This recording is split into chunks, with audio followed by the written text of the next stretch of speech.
ভারতীয় হাইকমিশনার প্রণয় ভার্মাকে তলব, ভারতীয় আগ্রাসনের প্রতিবাদে বিক্ষোভ।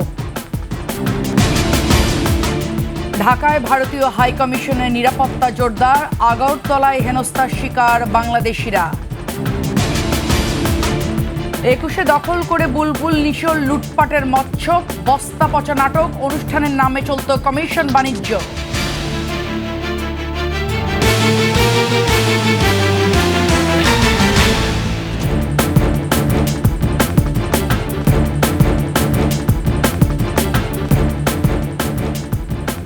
শুনছিলেন সংবাদ শিরোনাম। আমন্ত্রণ 21-এর সংবাদে আপনাদের সাথে আছি আমি লুবনা রহমান। দর্শক, 21-এ টেলিভিশনের সংবাদ একসাথে সরাসরি দেখতে পাবেন আমাদের ফেসবুক পেজ www.facebook.com/21e24 অনলাইনে। এছাড়া সাবস্ক্রাইব করতে পারেন www.youtube.com/@21e চ্যানেলে। ত্রিপুরায় বাংলাদেশ মিশনে হামলার প্রতিবাদে ভারতীয় হাইকমিশনার প্রণয় ভার্মাকে পররাষ্ট্র মন্ত্রণালয় তলব করে প্রতিবাদপত্র দিয়েছে বাংলাদেশ। মঙ্গলবার বিকেলে পররাষ্ট্র মন্ত্রণালয় তলব করে তাকে এই প্রতিবাদপত্র দেওয়া হয়। পরে প্রণয় ভার্মা সাংবাদিকদের বলেন, ভারত বাংলাদেশ সম্পর্ক বহুমুখী। একটি বিষয়কে কেন্দ্র করে দুই দেশের সম্পর্ক আটকে থাকার কোনো কারণ নেই। বাংলাদেশের সাথে ভারত গঠনমূলক সম্পর্ক নির্মাণ করতে চায় বলেও জানান তিনি।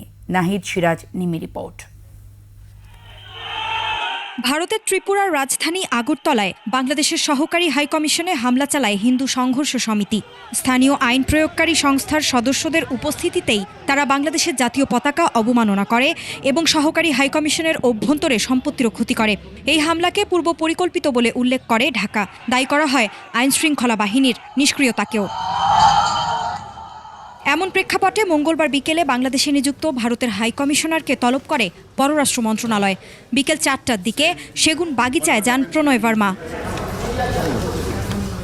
আধা ঘন্টার বৈঠকে তার হাতে প্রতিবাদপত্র দেন পররাষ্ট্র মন্ত্রণালয়ের কর্মকর্তারা। পরে সাংবাদিকদের সাথে কথা বলেন ভারতীয় হাইকমিশনার। বলেন, দু দেশের সম্পর্ক বহুমুখী।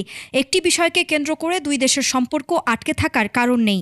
Multifaceted relationship, and as I've said, you cannot reduce it to one issue or one agenda. As we are working across so many issues, and we really want to build a positive, stable, constructive relationship. Bharat বাংলাদেশের সাথে ইতিবাচক গঠনমূলক সম্পর্ক নির্মাণ করতে চাওয়ার কথাও বলেন তিনি। There are so many interdependencies we have, and we want to build on those interdependencies to mutual benefit. নিরাপত্তা, অগ্রগতি ও উন্নয়নের জন্য একসাথে কাজ করার আগ্রহ আছে বলেও জানান বাংলাদেশে নিযুক্ত ভারতীয় high commissioner. And we will keep ensuring that our cooperation benefits our two peoples. এদিকে আগরতলায় ভিসা সেবা স্থগিত করেছে বাংলাদেশ। নাহিদ সিরাজ নিম্মি, 21-এ টেলিভিশন, ঢাকা। ভারত বন্ধুত্বপূর্ণ নয়, বরং উপনৈবেশিক সাম্রাজ্যবাদী আচরণ করে বলে মন্তব্য করেছেন জাতীয় নাগরিক কমিটির নেতারা। ভারতে বাংলাদেশ হাই কমিশনে হামলার প্রতিবাদে শাহবাগে জাতীয় জাদুঘরের সামনে বিক্ষোভ সমাবেশে তারা এসব কথা বলেন। গেল 15 বছরে ভারতের সাথে সম্পাদিত চুক্তিগুলো পর্যালোচনা করার দাবি জানিয়ে সংগঠনটির সদস্য সচিব আক্তার হোসেন অভিযোগ করেন, ভারত বাংলাদেশের বিরুদ্ধে ষড়যন্ত্র করছে। এ সময় দেশবিরোধী সকল অপপ্রচারের বিরুদ্ধে সতর্ক থাকারও আহ্বান জানানো হয়।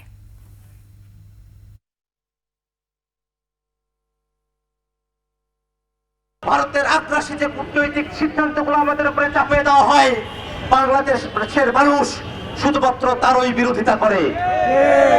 আপনাদের কাছে আহ্বান রাখি, বাংলাদেশের আপমর মানুষ, ভারতের আপমর সাধারণ জনতা, তাদের সঙ্গে আমাদের কোনো বিরোধের জায়গা নেই। ঢাকায় ভারতীয় দূতাবাস ঘেরাও কর্মসূচির ডাক দিয়েছে বাংলাদেশ সিভিল সোসাইটি নামের একটি সংগঠন। এই কর্মসূচিকে কেন্দ্র করে ভারতীয় দূতাবাস এলাকায় নিরাপত্তা জোরদার করা হয়েছে। মঙ্গলবার দুপুরের পর থেকে ভারতীয় দূতাবাসে প্রবেশের বিভিন্ন রাস্তায় অবস্থান নিয়েছেন আইনশৃঙ্খলা রক্ষাকারী বাহিনীর সদস্যরা। বিস্তারিত জানাচ্ছেন দীপু শিকদার। ভারতের ত্রিপুরা রাজ্যের আগরতলায় বাংলাদেশের সহকারী হাই কমিশনারের হামলার ঘটনার পর সোমবার রাতেই ঢাকার ভারতীয় দূতাবাস এলাকায় নিরাপত্তা জোরদার করা হয়। মঙ্গলবার বাংলাদেশ সিভিল সোসাইটি নামের একটি সংগঠন দূতাবাস ঘেরাওয়ের কর্মসূচি দেয়। এই কর্মসূচি দেওয়ার প্রেক্ষাপটে শাহজাদপুরের বাসতলা থেকে ভারতীয় দূতাবাসগামী রাস্তায় ব্যারিকেড দিয়ে যান চলাচল বন্ধ করে দিয়েছে আইন শৃঙ্খলা রক্ষাকারী বাহিনী। দূতাবাসের নিরাপত্তায় সেনাবাহিনীর সদস্যরাও রয়েছেন। নির্দেশনা যেটা দেওয়া হয়েছে যে এই ভারতীয় দূতাবাস কেন্দ্রিক নিরাপত্তা ব্যবস্থা সর্বোচ্চ একটা অ্যালার্ট পজিশনে জোরদার করা। তো তারই অংশ হিসাবে আমরা কয়েক স্তরে এখানে নিরাপত্তা ব্যবস্থা রেখেছি, যাতে কোনো ধরনের কোনো সংগঠন এখানে এসে বেআইনি কোনো কিছু করতে না পারে এবং কোনো ধরনের বিশৃঙ্খল পরিস্থিতি তৈরি করতে না পারে। তবে সকল প্রবেশ মুখে তল্লাশি করে ওই রাস্তায় এলাকাবাসীকে যাতায়াত করতে দেওয়া হচ্ছে। এবং এখানে আমাদের 3টা এন্ট্রি পয়েন্ট আছে।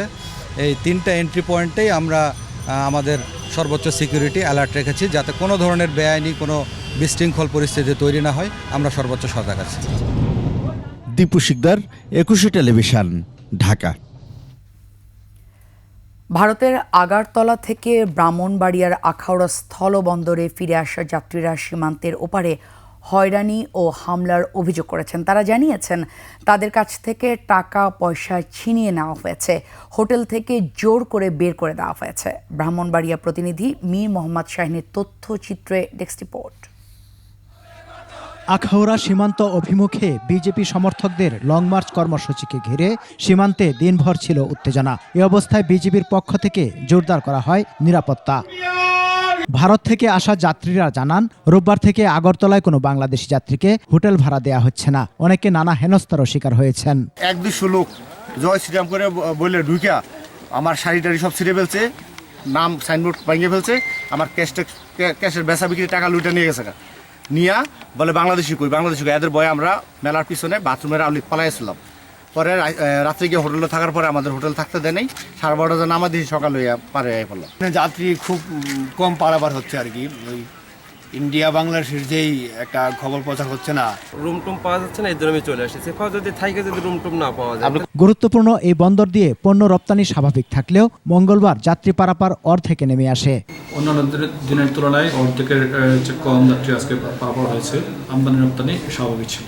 ভারতীয়দের এমন আচরণে বাংলাদেশি যাত্রীদের মধ্যে ক্ষোভ ও অসন্তোষ দেখা দিয়েছে। সমার ইসলাম, ডেস্ক রিপোর্ট, 21 টেলিভিশন। অবৈধ দখল সূত্রে 21 টেলিভিশনের শীর্ষ কর্মকর্তার পদ বাগিয়ে মঞ্জুরুল আহসান বুলবুল আর্থিক লাভের আশায় আরেক উচ্চ পদে নিয়োগ দিয়েছিলেন ফরহানা নিশোকে। সুযোগ কাজে লাগিয়ে নানান বাহানায় 21-এর সঙ্গে প্রতারণা করে তিনি হাতিয়ে নিয়েছেন বিপুল অর্থ।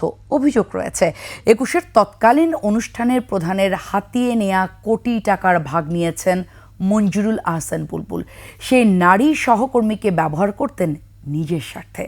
বাকিটা আকবর হোসেন সুমনের ধারাবাহিক প্রতিবেদনের শেষ পর্বে। 21 টেলিভিশন দখল হবার পর নিজের স্বার্থে বিশেষ নারী সহকর্মী ফারহানা শবনম নিশোকে অনুষ্ঠান প্রধান হিসেবে 21 টেলিভিশনে নিয়োগ দিয়েছিলেন মঞ্জুরুল আহসান বুলবুল। সান্নিধ্য পেতে এবং আর্থিকভাবে লাভবান হতেই তাকে অবৈধভাবে চাকরি দেওয়া হয়েছিল। এই সুযোগে বুলবুল নিশো চক্র ফোকলা করে দেয় 21 টেলিভিশনকে। এস আলম গ্রুপ 21 টেলিভিশন দখল করার পর 2 দফায় সব মিলিয়ে বছর দুয়েকের সেই চাকরির সুবাদে ফারহানা নিশোকে কয়েক কোটি টাকা হাতিয়ে নেবার সুযোগ দিয়েছিলেন 21-এর সাবেক সিইও এবং চিফ এডিটর। ইউটিউবে পাওয়া বহুল প্রচারিত বিদেশি সিরিয়াল উচ্চ মূল্যে ক্রয়ের নামে অর্থ আত্মসাৎ এবং বস্তাপচা নাটক প্রচারের নামে কমিশন হাতিয়ে নেওয়ার অভিযোগও পাওয়া গেছে তার বিরুদ্ধে। এছাড়া বিজ্ঞাপন ও বিপণন বিভাগ থেকে অর্জিত অর্থের কমিশন যেত তাদের পকেটে। এ যেন চোরের উপর বাটপাড়ি। দখলদার এস আলমের তদন্ত কমিটি তার নিয়োগ দেয়া বুলবুল নিশোর দুর্নীতি বের করে। প্রোগ্রামের ফারহানা নিশো কতগুলো টাকা তাকে স্যালারি দিয়ে নিয়ে আসা, ওনার কাজকর্ম কী ছিল যেগুলো মনে করেন ফ্রিতে পাওয়া যায় ইউটিউবে, সেই জিনিসপত্র মনে করেন চ্যানেলে চালায় লক্ষ লক্ষ টাকা তাকে দেওয়া হচ্ছে। এটা কেন? এদিকে আমরা স্যালারি পাই না। তৎকালীন অনুষ্ঠান প্রধানের দুর্নীতি ও অনিয়ম খতিয়ে দেখতে করা হয়েছিল তদন্ত কমিটি। তদন্তে অর্থ আত্মসাৎ এবং প্রতারণার অভিযোগের সত্যতা মিলিয়ে বরখাস্ত করা হয়েছিল বুলবুলের নিয়োগকৃত সুবিধাভোগী সেই নারী সহকর্মীকে। তদন্ত প্রতিবেদন অনুযায়ী ব্লুবেল কমিউনিকেশনের ব্যানারে প্রচারিত বিজ্ঞাপন বাবদ কোনো অর্থ আদায়ের সুযোগ না দিয়ে প্রায় 2 কোটি টাকার বিল সমন্বয়ের চেষ্টা করেছেন ফারহানা নিশো, যে প্রতিষ্ঠানটির পরিচালক স্বয়ং নিশোই 21-এর সঙ্গে ব্যবসায়িক সম্পর্ক গড়ে তুলে ব্যক্তিগতভাবে লাভবান হন। 2016 সালের ঈদ উল ফিতরের অনুষ্ঠানমালায় খরচের গড়মিল জালিয়াতি ও অর্থ আত্মসাতের অভিযোগও দাখিল করা হয়েছে প্রতিবেদনে, যেখানে অনুষ্ঠান বাবদ 30 লাখ টাকার হিসাব প্রদানে ব্যর্থ হয়েছেন নিশো। আসলে নিঃস্ব সম্পর্কে না বললে নয়, সেটা হচ্ছে 21 টেলিভিশনের জন্য নির্মিত সাকিব ভার্সেস সাকিব অনুষ্ঠানটি নিজের ইউটিউব চ্যানেলে প্রচারের মাধ্যমেও আয় করেছেন বিপুল অর্থ। 2016 সালের ফেব্রুয়ারিতে গ্লোব সফট ড্রিঙ্কসের বিজ্ঞাপন ব্লুবেলের নামে প্রচারিত হয়, আর এই সুযোগে 15% হারে কমিশন যায় নিশোর পকেটে। প্রায় 2,25,00,000 টাকার বিজ্ঞাপন বিল থেকে অন্তত 30,70,000 টাকা মুনাফা নেওয়ার অভিযোগ রয়েছে ফারহানা নিশোর বিরুদ্ধে, যদিও এটিকে ইন্ডাস্ট্রি প্র্যাকটিস ও তার নিজের অধিকার বলে দাবি করেছিলেন নিশো।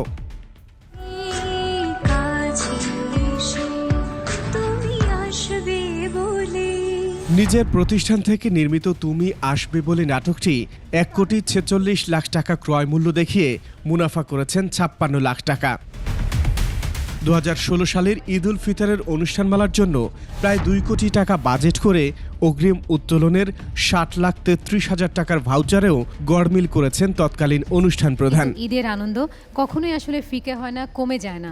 আমরা চাই এই কাছে রাখবে বলে। বাজারে প্রচলিত দরের চেয়ে চড়া দামে নাটক, টেলিফিল্ম ও বাংলা চলচ্চিত্র কিনে আর্থিক ক্ষতির মুখে ফেলেছেন 21 টেলিভিশনকে।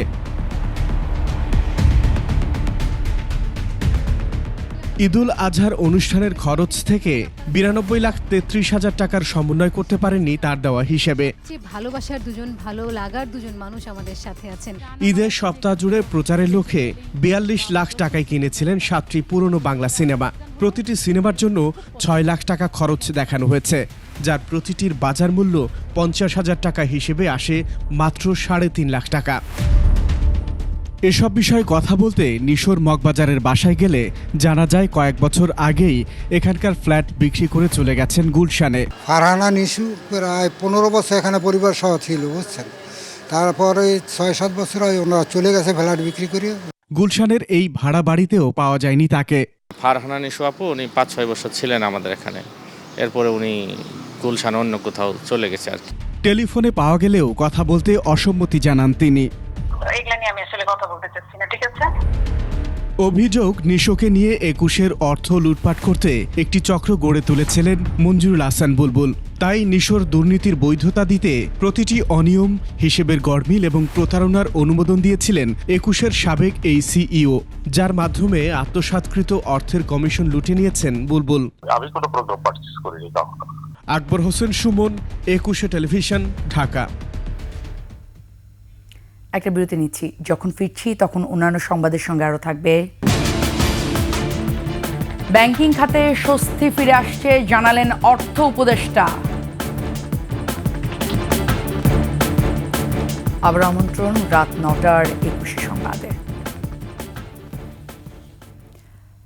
আর্থিক খাত সংস্কারে IMF, বিশ্বব্যাংক সহ দাতা সংস্থাগুলোর কাছে $6 বিলিয়ন আশা করছে সরকার।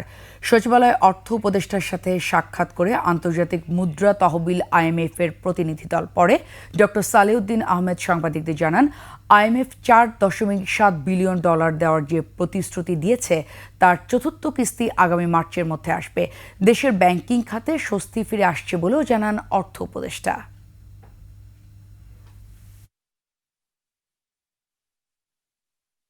আমরা অনেক কিছু রিফর্ম করতে চাই ব্যাংকিং সেক্টরে, রেভিনিউ সেক্টরে, তবে এইগুলির জন্য ফান্ড লাগবে, তো বাইরের ফান্ড, এবং আমাদের ট্রেড ডেফিসিট যদি হয়, কারেন্ট অ্যাকাউন্ট ব্যালেন্স অবশ্যই ঠিক আছে, সেগুলোর জন্য ফান্ড লাগবে। এগুলো আমরা চাইবো, ওয়ার্ল্ড ব্যাংক অলরেডি চেয়েছি।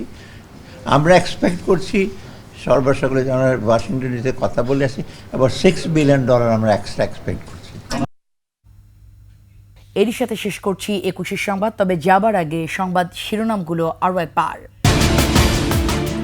ভারতীয় হাই কমিশনার প্রণয় ভার্মাকে তলব, ভারতীয় আগ্রাসনের প্রতিবাদে বিক্ষোভ। ঢাকায় ভারতীয় হাইকমিশনের নিরাপত্তা জোরদার, আগরতলায় হেনস্থার শিকার বাংলাদেশিরা। 21-এ দখল করে বুলবুল নিশোর লুটপাটের মৎস্য বস্তা পচা নাটক, অনুষ্ঠানের নামলে চলত কমিশন বাণিজ্য।